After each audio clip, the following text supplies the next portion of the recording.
What I want, ding ding ding boom doo doo doo. Oh, hello. My name is Stacey Clear, and this is an 8th grade technology lesson using a smartboard and proving the Pythagorean theorem. I have included the Common Core state standards for 8th grade math. The standard for the Pythagorean theorem says a student can explain the theorem and apply it. Also included are the standards for teachers regarding technology. This lesson specifically comes from the text Looking for Pythagoras from Chapter 3, Section 2.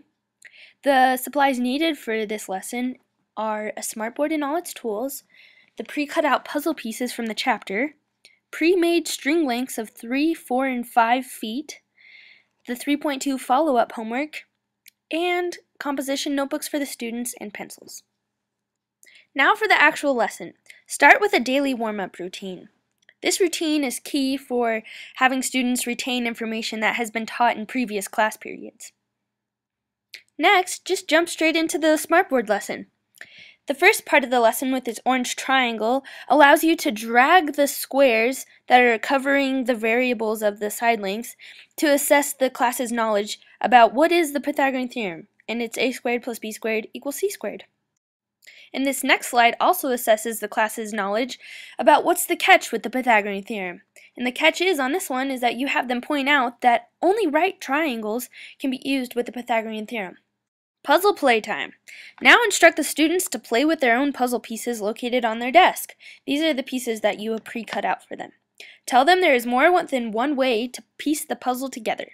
They need to know which one is the frame and which are the pieces.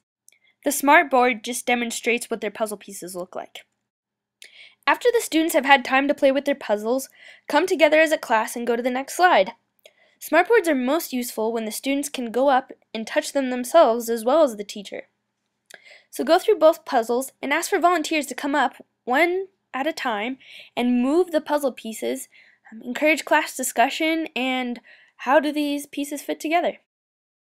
This is what the two puzzles should look like. This is a very important part of the lesson to ask the students what do they notice about the side lengths, the squares, how do they add up? Okay, these next couple slides are the take-home of this whole lesson.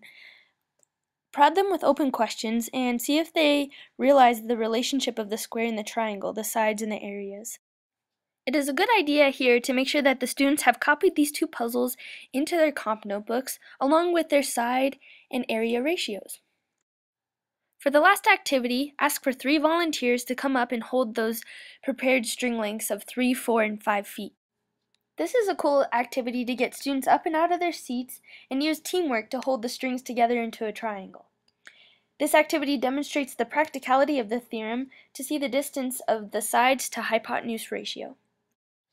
Wrap up the lesson with having a couple kids volunteer and talk about what we learned today, and then do cleanup and class closure. What I want, you got.